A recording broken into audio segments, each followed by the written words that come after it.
asalaamu calaykum waraxmatullaahi wabarakaatu asxaabta ku xiran janalka marka la soo dhawaada aad iyo aad u mahadsantihiin. maanta waa arbaco waana 20 bisha Agosto 8 sanadka 2025. muuqaalkan waxaan rabaa inaan idinkula wadaago arrimaha xadka iyo masaafurinta ayaan uga hadli doonaa. muuqaalkan oo idil wasiirka amniga gudaha Christine Ohm oo booqatay xadka maalnimadii shalay ahayd, isla markaana dhismaha darbiga laga dhisayo xadka Mareykanka uu la wadaago Mexico sheegtay in Trump uu codsaday in riinji madow ah la mariyo. sababtu maxay tahay iyo waliba iyadoo Trump ku amaantay todobadiisii bilowda u horeysay sida uu xadka ammaan uga dhigay waan idinla wadaagayaa.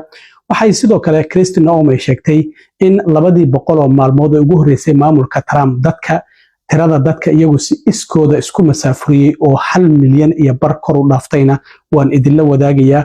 sababta ay ciidamada ICE da'da qofku uga mid noqon karo loo yareeyay maxay tahay waan idinla wadaagayaa. sidoo kale iyo shirkadaha ama xabsiyada sida gaarka ah loo leeyahay shirkadaha iska leh oo sheegay in 6 bilood ee ugu horeysay sanadka faa'iido badan oo lacag faa'iido badan ay soo gashay. sababtuna maxay tahay kontraktiyada ay ICE kula jiraana sidoo kale waan idinla wadaagayaa, balse marka hore soo dhawaada.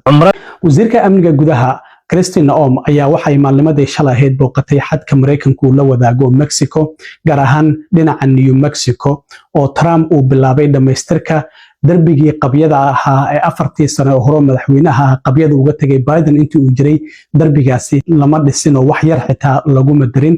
marka shalay ayay tagtay shir jaraa'id ayayna halkaasi ku qabatay, waxaana ay sheegtay in halkaasi ay u tagtay dhamaystirka darbigaasi qabyada ah oo socda inay soo kormeerto codsiga Trump uu u jeediyay in la fuliyo, iyo sidoo kale in darbigaasi lagu soo kordhiyo teknoolojiyad kale oo casri ah oo dhaqdhaqaaqa dadka shida sharci darrada uga soo galaya looga hortago. Christine Ohm waxa ay tiri madaxweyne Trump waan uga mahad celinaynaa ayay tiri sida uu ammaan uga dhigay xadka Mareykanka uu la wadaago Mexico. isla markaana waxa ay sheegtay in wadan aan lahayn xuduud gabi ahaanba uusan wadan ahayn, waxaana ay sheegtay in madaxweynuhu uu arintaasi fahmayo, sidaa darteedna muhiimad gaar ah uu siinayo in mustaqbalka wadankeena isagoo fiirinaya in xadka uu ammaan ka dhigo. hadda eega ay tiri darbigan iga dambeeyo aad ayuu u dheer yahay, sidoo kalena waa ay adag tahay in darbigan amaba suuragal ma ahan in laga soo boodo oo hoos waa loo qoday ayay tiri oo hoos si aadaha ayaa loogu qoday.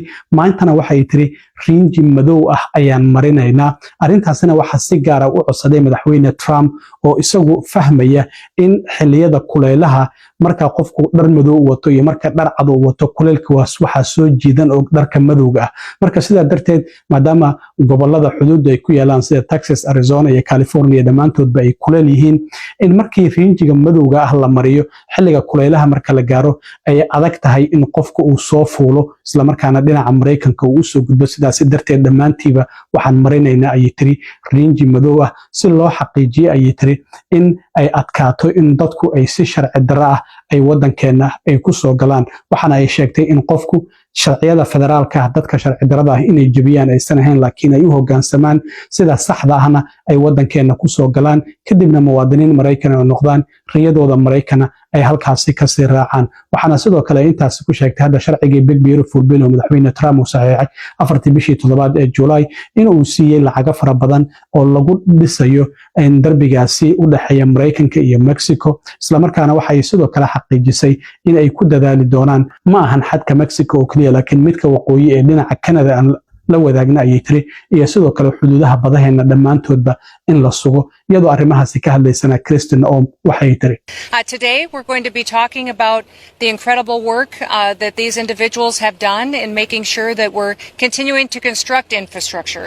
And when you look at what is behind us as far as the wall that is being built, you see obviously the structure, but also there will be more added to it as far as technology, cameras, sensors that will ensure that it will be secure far into the future and that will be efficient as well with our resources and our individuals and our agents that are out here on duty day and night making sure that America is safe. Remember that a nation without borders is no nation at all. And we're so thankful that we have a president that understands that and understands that a secure border is important to our country's future. Now, if you look at the structure that's behind me, it's tall, which makes it very, very difficult to climb, almost impossible. It also goes deep into the ground, which would make it very difficult, if not impossible, to dig under. And today, we are also going to be painting it black. That is specifically at the request of the president, who understands that in the hot temperatures down here, when something is painted black, it gets even warmer, and it will make it even harder for people to climb. So we are going to be painting the entire southern border wall black to make sure that we encourage individuals to not come into our country illegally, to not break our federal laws, but that they will abide and come to our country the right way so that they can stay and have the opportunity to become United States citizens and pursue the American dream. Now, we got an incredible amount of resources allocated to us in the big, beautiful bill, and we're so thankful for that because that's going to allow us to continue construction. The construction right now is at the pace of a little bit less than a half a mile a day, and the border wall will look very different based on the topography and the geography of where it is built. Here you see structure. We will have waterborne infrastructure that will be put in place as well, and then that technology will be installed. And we'll utilize that to make sure that we're doing due diligence in securing every single inch of our border. And it's not just our southern border that we are concerned with and putting resources into. It is every border from our maritime seas to also our northern border to make sure that the American citizens can have safety, but also that our laws are enforced. dhinaca kale wasiirka amniga gudaha ayaa madaxweyne Trump waxay ku amaantay in todobadiisii bilood ee ugu horeysay uu xuduudda Mareykanka uu ammaan ka dhigay isla markaana uu ka dhabeeyay ballanqaadkii uu xilligii ololaha doorashada uu sameeyay isla markaana waxay xaqiijisay in ballanqaadkiisu ahaa in xadka uu ammaan ka dhigayo duulaanka dadka sharci darrada ah ee dambiilayaasha ay Mareykanka ku soo qaadeen oo maamulkii Biden uu fasaxayna gabi ahaanba uu joojinayo arrintaasina waa uu ka dhabeeyay wuxuuna dib u soo celiyay ammaankii bulshada xuduudda ku teedsan ee Mareykanka dadka Mareykanka ah ee degan wuxuuna sameeyay wixii oo ballan qaaday maantana waxay tahay xadka ugu ammaanka badan ayaan leenahay taariikhda intii Mareykanku uu jiray waxayna sidoo kale u mahad celisay ciidamada xuduudda jooga ee CBP kuwa ICE iyo waliba ciidamada kale ee deegaanada laga soo galo Mareykanka oo Mexico la wadaaga jooga dhamaantoodba way u mahad celisay iyadoo arrimahaasi ka hadlaysayna Trump have been in the White House and in charge of this country for 7 months. And in this first 7 months, he has accomplished some unprecedented things for the security and the safety of all American citizens. As you know, when he campaigned to get elected as President of the United States, he promised the American people that he would secure our border, that he would ensure that the invasion of the illegal criminals that were coming into our country under the Biden administration would be stopped, and that he would do all that he could to restore the safety to our American communities. And he has done exactly that. In fact, today we have the most secure U.S. border that we've ever had in the history of this nation. It's incredible the work that he has done along with the good folks out of CBP and ICE and law enforcement, federal agencies in partnership with states like Texas right here. dhinaca kale wasiirka amniga gudaha Kristen Noem ayaa waxay sheegtay in 200 oo maalmood ee ugu horeysay oo xilka maamulka wasiirka amniga gudaha ay haysay in iskood ay isku masaafuriyeen 1.6 milyan oo qof marka waa dadka iyagu iskood isku masaafuriyay oo dawladdu aysan qasab ku masaafurin waxay sheegtay dadkaasi inay dhageysteen fariintoodii ahaa in qofku haddii uu wadanka iskii isaga masaafuriyo in si sharci ah uu dib ugu soo laaban karo oo loo dacwoon karo laakiin Mareykanka waxay yiraahdeen haddii qofka aan masaafurino uma ogolaanayno qaab sharci ah iyo qaab sharci darro ah in Mareykanka weligii noloshiisa uu dib ugu soo laabto waxayna sheegtay in dadku iyagoo ka faa'iideysanaya diyaaradaha ay dawladdu ka bixinayso oo wadamadooda ay ku aadayaan ee lacagta $1,000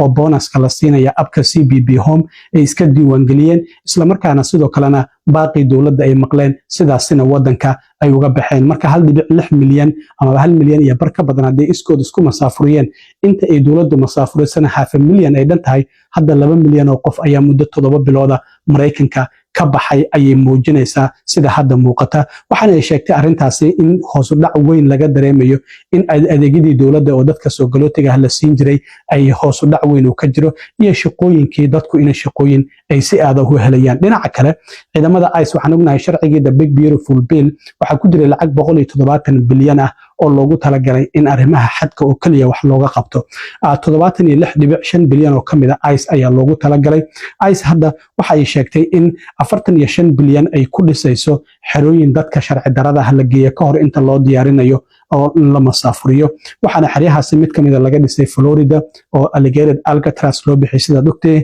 hadda waxa uu sheegay sidoo kale gudoomiyaha gobolka Florida Ron DeSantis in xero kale oo iyadana loogu magacdaray Depot iyadana hadda la dhisayo. wasiirka amniga gudaha waxay sheegtay in xero kale gobolkan Indiana gaar ahaan magaalada Indianapolis aan ku noolahay laga dhisi doono Speedway Slammer loo bixiyay.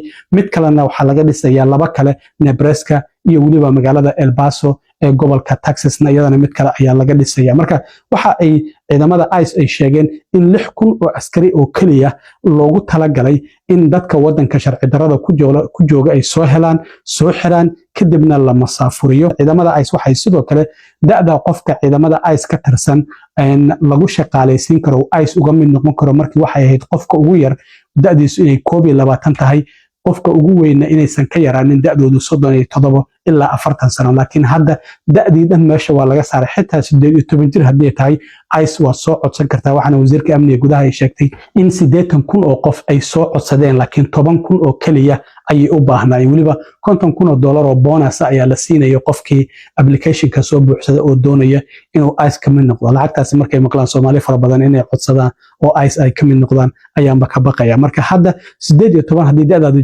tahay ICE waa ka mid noqon kartaa. waxaana sidoo kalena hadda meesha laga saaray da inaysanba jirinba, oo da kasto 18 haddii aad tahay qaangaar ayaad u dhigantaa, macnaha waa ka mid noqon kartaa ciidamada ICE. dhinaca kale ugu dambeyntii shirkadaha xabsiyada gaarka ah iskale oo ICE ay contractiga kula jirta ayaa waxay sheegeen in 6dii bilood ee ugu horreysay ay faa'iido badan heleen, gaar ahaan 3dii bilood ee laga soo bilaabo Abriil, May iyo June. 3daasi bilood waxa ay heleen labada shirkadood oo la kala yiraahdo GIA Group iyo CoreCivic si ay dalabaadka ciidamada ICE dadka ay soo qabtaan xabsiyadooda maadaama lagu xiro in lacag fara badan dowladda ay ka helayeen. sidaa darteed waxaa shirkadda sida gaarka xabsiyada gaarka iskale oo la yiraahdo CoreCivic waxay sheegtay in $538.2 milyan oo dollar ay heleen 6dii bilood ee sanadkan labaad marka laga soo tago January, February, March, April, May iyo June inay heleen lacag gaaraysa $538.2 milyan. waxaana sare ay u kacday marka la barbar dhigo sanadkii la soo dhaafay 9.8 ayay kor u kacday 2024 marka la barbar dhigo. GIA Group iyaguna 6dii bilood ee sanadkan qaybtii labaad oo second quarter waxay heleen $636.2 milyan ayay heleen 5% ayayna sare u kaceen marka la barbar dhigo sanadkii 2024. ICE waxay contractiye kula jirtaa in xabsiyadaasi sida gaarka ah loo leeyahay. hadda sidoo kale mid kuwa qaarkood 15,000 oo sariirood halkii markii hore ahaan jireen 20,000 ayay gaarsiiyeen. muddo 20 sano ah ayaa ICE contractiye ay kula jirtay shirkadahan sida gaarka ah xabsiyada u leh. waxayna sheegayaan marka hadda maamulka Trump markii uu yimid kadib in faa'iido badan oo lacag ay soo gashay maadaama dad fara badan loo keenayo xabsiyadoodana lagu xirayo. qof kasta oo xabsigooda lagu xirayana lacag ayay ka qaadanayaan. aad iyo aad u mahadsantiin asxaabta. intaan mar kale kulmi doono waa saaxiibkan Cilmi Waaro idin la sidaa iyo nabadgelyo.